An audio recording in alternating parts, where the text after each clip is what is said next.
We now have half an hour, time for questions and comment, and I'd like to introduce our panel.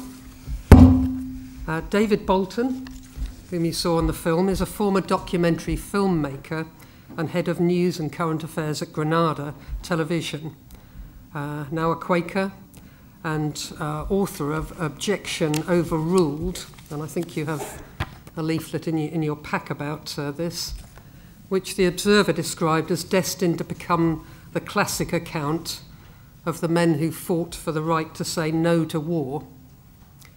The book was commissioned by Bertrand Russell and Fenner Brockway 50 years ago, and the first edition was published for the 50th anniversary of the commemorations of World War I, and the second edition published earlier this year. Selam Kidane is a human rights activist from Eritrea. She's part of the campaign group Stop National Service Slavery, based all over Europe. She lives in London. And in talking before we saw the film, the parallels between the work that she's doing now and some of the things we've just seen are really quite remarkable.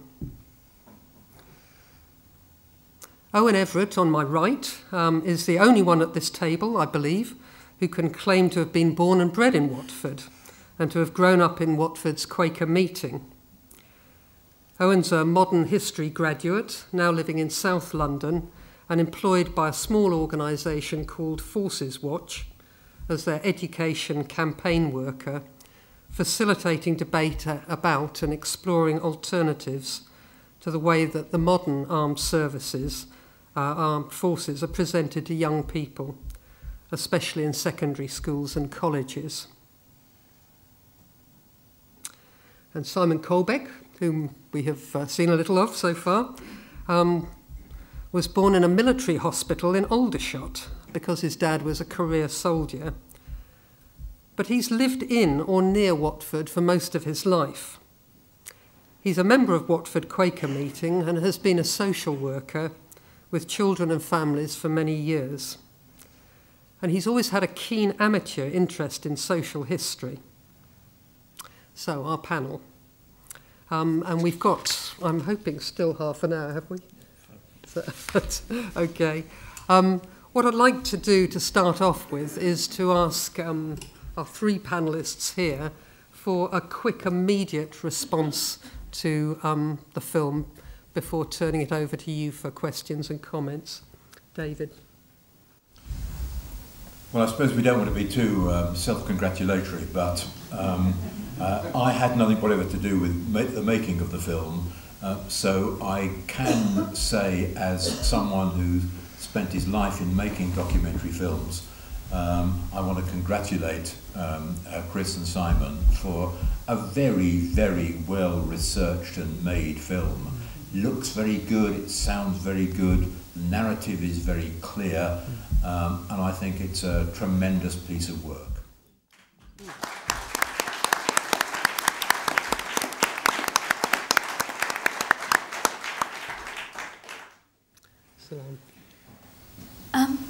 Touching.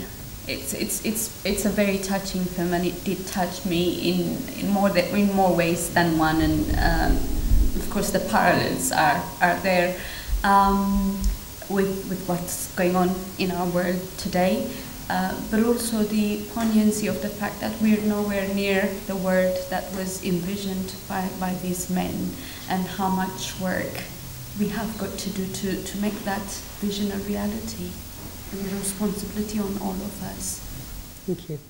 Owen. Yeah, I'd echo both of those comments, and I think add two things. First, the local factor. I think this is very powerful because, as most of you will be aware, this is the beginning of the 100-year anniversary of the First World War. Every school in the country is doing something about it, every local community is doing something about it, and this is one contribution to those resources and events.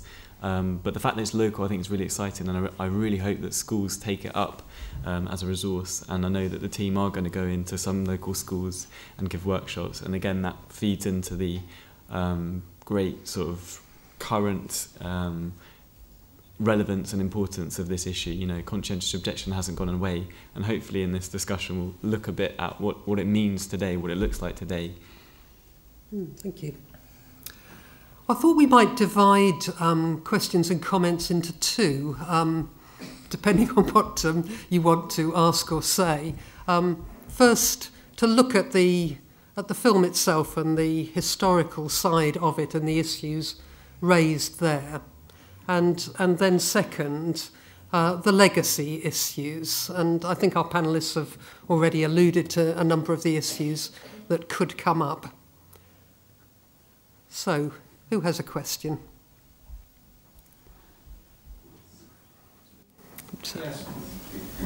Unquestionably, in the First World War, propaganda was the most powerful motivator for the enlistment of many men. They felt the Germans were committing atrocities, but this was what the press told them. Similarly, the press told the public back here about victories and so on.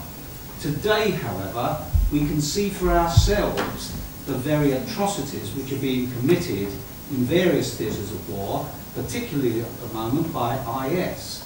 I wonder what the position of conscientious objectors will be now. How can you possibly stop such atrocities? Not by talking, not by conscientious objection, perhaps only by face-to-face confrontation. Thank you. David? Oh dear. It's a very good question, because it's a question that is in a lot of people's minds at the moment. And if the question is, what do we as peacemakers do about IS, I can give you a very honest, straightforward answer. I don't know.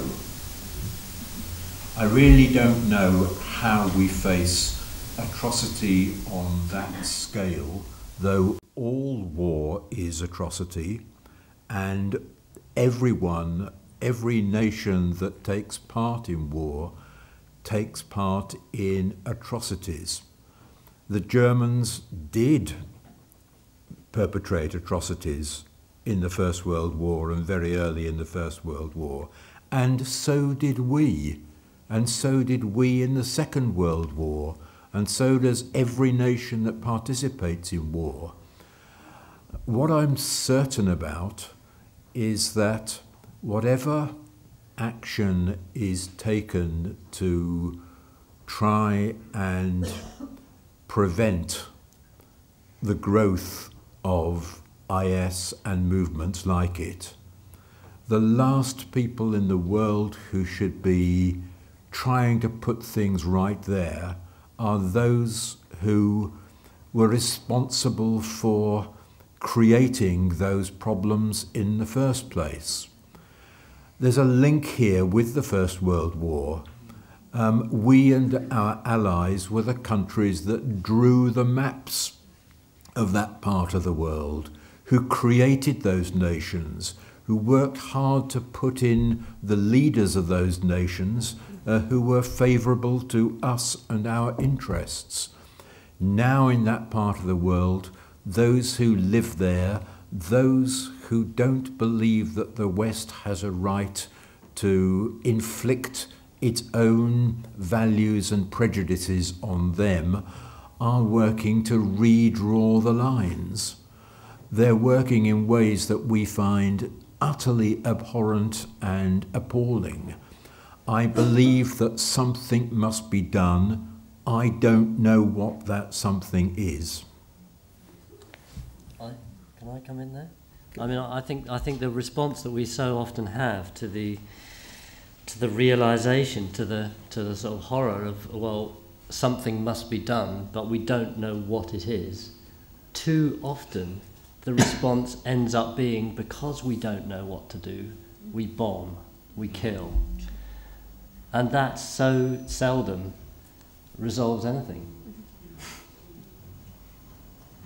Sometimes we have to live with, it sounds horrible, you know, we have to live with not knowing what to do. Sometimes it is better not to do anything. Another question. Could I ask you your views of what Thomas Aquinas said about the concept of the just war? How would you put that into modern day views of why we fight wars today? Treblinka and all the rest of the death camps, which were the death camps, how would you come to terms with that?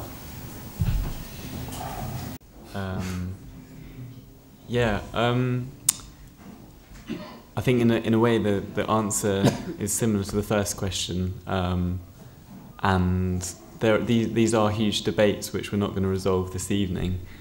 What do you do to atrocities on that scale?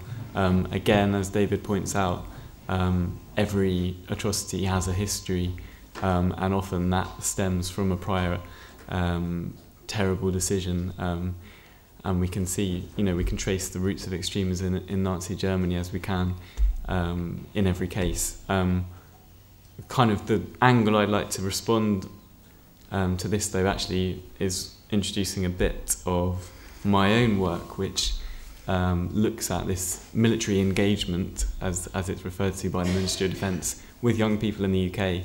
And they, 10 Downing Street, the Prime Minister's office, and the Ministry of Defence recently released a resource called the British Armed Forces Learning Resource 2014, and it's supposed to be a sort of learning resource for 6 to 16-year-olds, so most of compulsory education syllabus, and it looks at the history of the armed forces and what the armed forces do today, and it is one of the most propagandistic documents I've ever seen, and that's going into schools at the moment, and that discusses just war, and it has an imam in the armed forces who talks about it in very limited terms, and it really struck me and surprised me, because although I've been working on this for 2 years and seeing the level of imbalance that there is in terms of critical thinking in schools around the issues of war and the preparation for war, this was kind of another level, really.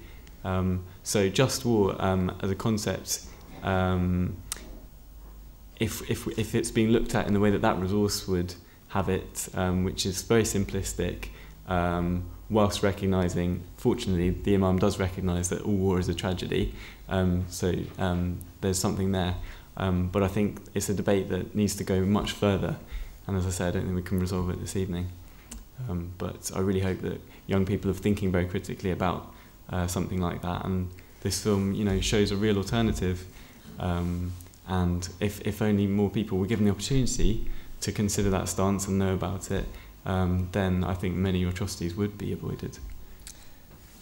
And of course, many of the people that we go to war with in a just war are equally convinced that they are fighting a just war, and the destruction of ideas by violence doesn't seem to get us very far. The attempt to destroy ideas through killing people. I think the notion of a just war was a brilliant notion in its time. It really did try to get to grips with the awfulness, the lawlessness of war, and it set rules which, genuinely from a conscientious point of view, tried to make war less appalling, less catastrophic than it had been. But as Simon says, the problem is whenever war breaks out, every nation believes that justice is on its side. I mean, have you ever heard of a nation that went to war that said, well, of course, this is not a just war, but nevertheless, we have to do it. So we need to appreciate that the rules that define a just war were not only very well meant, but were sometimes effective in their day, but they are limited, they have a weakness, and there remains a place for those who say,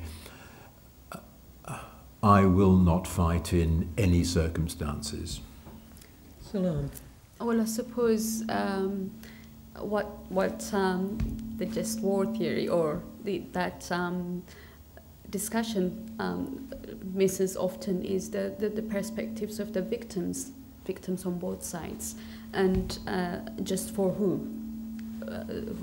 whose justice are we talking about? I come from Eritrea, and I am part of the third generation of people who grew up, who were born and were raised in a civil war, and the fourth generation is now continuing that. And we were fighting for independence. It was just war, but not for my generation of people, not for my parents' generation of people, because they had to live and die in that war. So it is, when you look at it holistically, just becomes a very kind of theoretical concept as for the people who are living that war. Thank you. I think the World Council of Churches is now trying to bring up the concept of a just peace rather than just war. Another question. Is Michael Gove's policy of introducing combined cadet forces to state schools still going ahead now he's been sacked?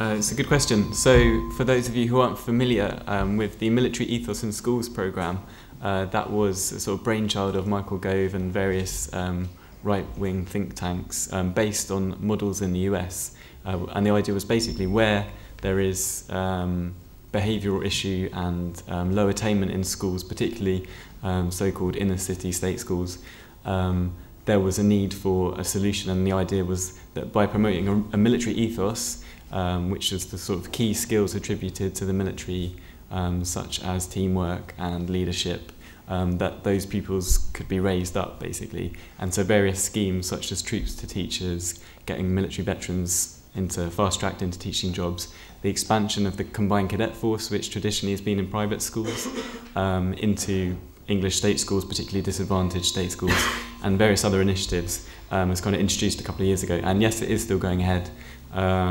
It's struggling, and there's quite a lot of debate about it. To slightly sort of move the question slightly, the troops to teachers scheme in particular is really struggling. There doesn't seem to be enough demand in armed forces leavers or schools for there to be teachers if they're not right for the job, and of course some of them are and some of them aren't. And the government is actually trying to shift some of the costs onto the schools of these new cadet units, which has been very controversial, and both private and state schools have come forward saying we can't actually afford this, we might have to look at alternatives, which is very interesting because my organisation ForcesWatch argue that certainly a lot of the skills that cadet forces offer young people are positive ones and the opportunities are positive ones, but we say that there are many other organisations who could do the same were they to receive similar state funding, but the reality is that whilst the military is being cut proportionally, it's less so than other, for example, youth services who don't really receive any state funding at all. So it's an interesting kind of area to watch. And I've got a lot of literature outside which I invite you to take, and certainly speak to me afterwards if you want to know more about that. Selam, do you want to comment on the issue about conscription? Because of course we don't have conscription in the UK at the moment, although there was clearly conscription in the First World War. But in many other countries in the world, conscription is still a key part of young people's lives. How is it in Eritrea? It is. It's a compulsory conscription for both men and women, and it starts. The service itself is supposed to start at 18, but there are no. The final year of high school education is done in the military training center, so there's no final year of high school throughout the country. So every young person who's doing their final year in school comes to the National Military Training Center, and they're regimented and they're trained as part of their national service whilst they're doing their final year of education. So it's from there, if they pass their exams, which is very few places in higher education, but the rest of them are then deployed onto government projects, which is usually agriculture and infrastructure building projects, and there is no way out of it at the moment. The government is on war footing and has been for nearly 20 years, so there isn't any way out of the national service because there's no demobilization. So all the young people basically have to either stay in the national service, go into hiding whilst they're in the country, or leave the country, and many have to leave the country. And that's why we see in the news often the number of Eritrea is one of the largest refugee producing countries. It's here in the UK, it's in the top 5 at the moment, I think. In Italy, it's the top refugee producing country because people are making that crossing from Libya into the islands of Lampedusa. Yesterday was the first anniversary of the last year. This time we had 368 Eritreans who died on one boat accident, but since then many have died as well. Currently the number of Eritrean refugees is slightly more than Syrian refugees, and Eritrea is we've only got 5 million people, and it's a tiny, tiny country, but it's producing the same number of refugees as the Syrian war currently. So, and all of those young people are fleeing the indefinite national service. Thank you. Another question. History is his story, isn't it? It's about sometimes the winners telling the story, and you've got a very powerful piece about 3 people, their story. Do you think there's something about not being able to totally understand things unless you've got distance? And when we're talking about 100 years now, do you think that there's something in that about looking back on things rather than making an immediate reaction? Does the passage of time help us to do that in a better way? I don't know. I'm just thinking that this is a piece of history that's there, which we perhaps haven't heard much about in the last 100 years. Does it take 100 years to hear that story? That's what I'm trying to say. I think. Sorry, shall I go first? I think the perspective of a sort of a century later on the conscientious objectors of the First World War is quite their legacy is a powerful one. And I think it's only with that sort of passage of time that we're able to see what they did achieve. Okay, in one sense they might be seen to have utterly failed. You know, they didn't stop the war. They didn't stop the Military Service Act of compulsory conscription, and they didn't stop another war coming in 20 years later. But they did establish some fairly fundamental principles. They established the right to be a conscientious objector. I mean, the clause in the Military Service Act that allowed for conscientious objection, even though it wasn't applicants for conscientious objection were hardly ever granted, certainly weren't granted absolute exemption, that the principle was established. And in the Second World War, there were many more conscientious objectors, and they didn't have such a hard time. And there are many other aspects of their legacy that are probably not directly related to war and peace, the impact on the prison service, for example. But David can probably say more about. Well, I mean, it clearly didn't take 100 years for the story to be told, because I told it 50 years ago in the first edition of my book, and of course that wasn't the first time that the story had been told. Other books had been written, particularly William Graham's book in 1922, which was a very good rounded story of how conscientious objection and conscription worked in the First World War. But if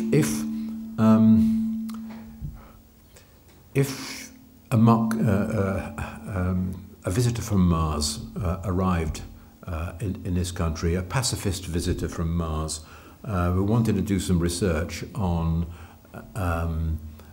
conscientious objection and exemption from military service, looked at the record across Europe, he or she would be absolutely delighted to see that Britain was the first country to write exemption into its laws, and then Denmark followed in 1917, and then right the way through the 1920s, country after country in Europe followed, and then through the 1930s, a bit of a blip in the 1940s, but then in the 1950s, more countries came through.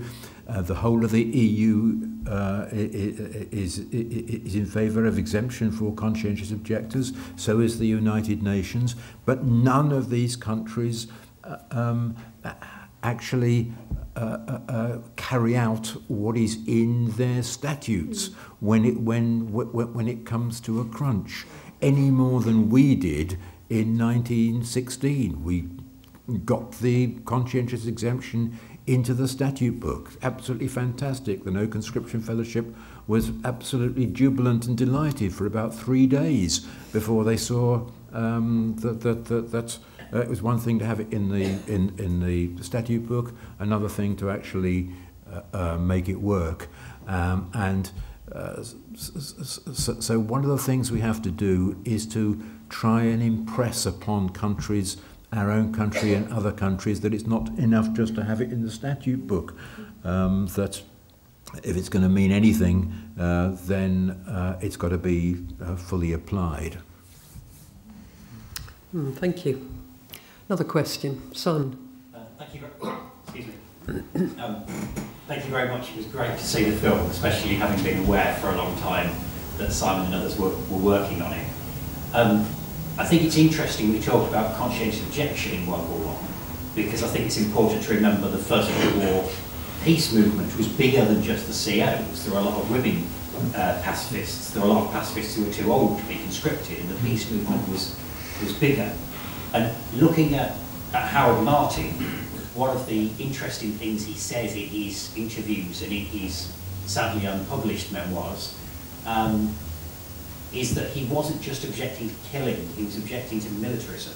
He was objecting to being part of an organisation of the army in which people were required to obey orders without reference to their own conscience, without reference to their own ethics, in which people were required to believe their own government, to see being British as more important than being human.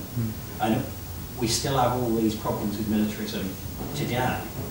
So I'd like to hear the panel's thoughts on how, whether in Eritrea or in Britain or anywhere else, we resist not just war, not just conscription, but militarism as a whole way of thinking, and the nationalism that often goes along with it. I think I'm going to turn first to Owen and then Selam on that one. Yeah, thanks, Simon. Really good question. So I mentioned the phrase critical thinking earlier, and for me that is the kind of root of it, and it's engaging with young people as the military do. And of course, young people grow up in a society, and the values and the kind of discourse of that society informs their thinking and their identity.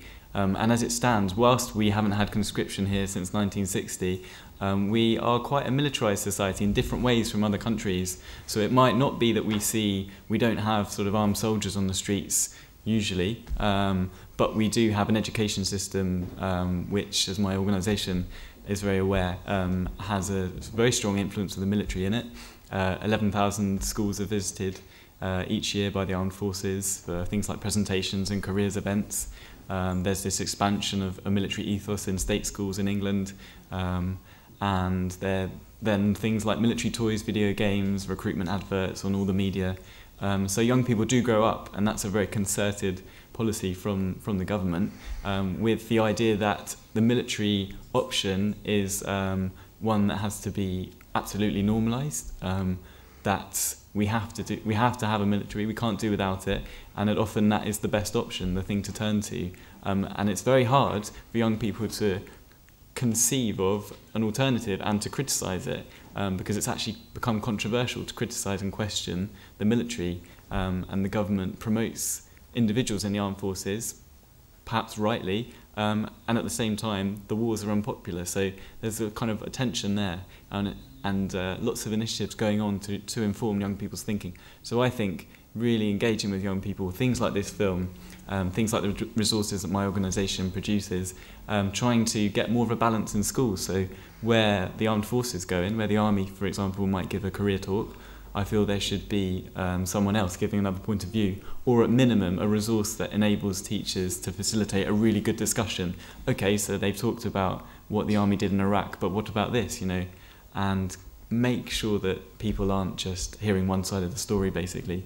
And an organisation I'd like to plug on that note is Veterans for Peace UK, which is a network of military veterans in the UK, ranging from a Second World War veteran to someone who recently returned from Afghanistan.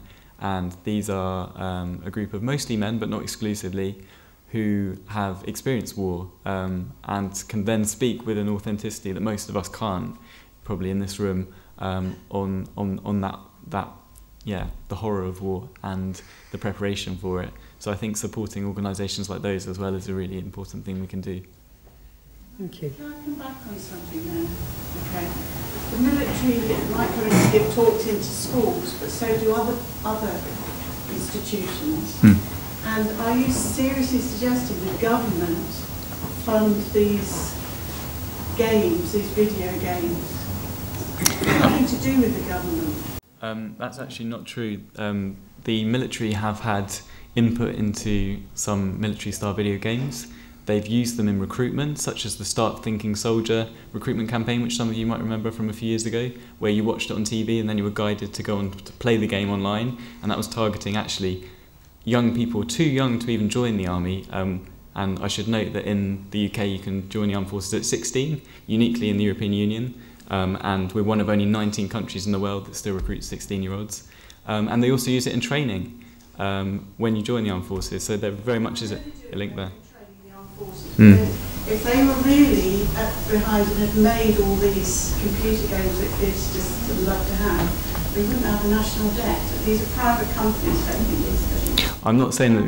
The government is funding all these games that kids want to play. The army has an input into making them. That's the only claim that's being made, I think. Can I turn to Selam for a comment on militarism? I guess, I mean, that link between patriotism and militarism is a very strong and it may, and what is rewarded in a nation, what is in particularly in places like Eritrea, where we've been fighting for independence for over 30 years, the longest war at the time, and the same in Sudan and all over Africa, really. And a patriot was somebody who defended the nation, who fought for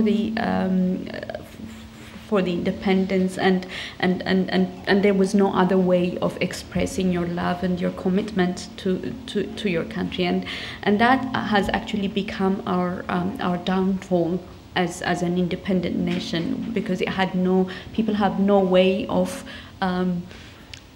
showing their commitment. So the education suffered as a result, entrepreneurship suffered as a result, because the only thing to be was a soldier, and so it is important that we promote a culture of peace, and the fact that peace building and also living in peace does pay dividend in the end. And it still carries on. Ethiopia next door is kind of heralded by the US at the moment for having the largest peacekeeping army in Africa. A peacekeeping army. It's a very poor nation. Of course, if you build a very strong army that is supported by the US, people are going to get more money by being in the army than being trained to do any other profession. So it is these things that have become so unchallengeable, really, and we don't challenge. And the institutions that should challenge, like the church, like the education system, do not challenge enough these things, because it's just not patriotic to do so. Thank you. Could I pick up just one point from Simon? Okay, very, very quick, and that's women. I hope that that this talented filmmaking group, the next film they make will be about the women, what the women did, because women ran the No Conscription Fellowship during the First World War. As the men, as the leaders went to jail one after another, it was women who ran it. It was people like Catherine Marshall, a hugely energetic, wonderful person who ran that organisation. People like Joan Beauchamp, who edited The Tribunal, the newspaper, and had to cope with the police coming in, breaking up their presses, finding new presses to keep the paper going. People like Marion Ellis, who financed the No Conscription Fellowship and looked after the families of people who went to prison. It was women who warned against the dangers of squeezing the Germans till the pips squeaked, of ruining their economy, forecasting that to do that would only provoke a psychosis in Germany that would provoke that would produce a Second World War.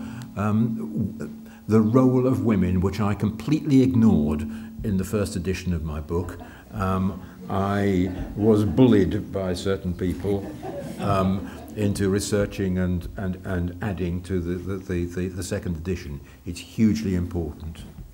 Thank you. I can sense that there's still bristling, all sorts of questions bristling up, and there will be a chance during the interval to talk to people on the panel. So I would like us to thank all four of our contributors very much for their contributions. Thank you.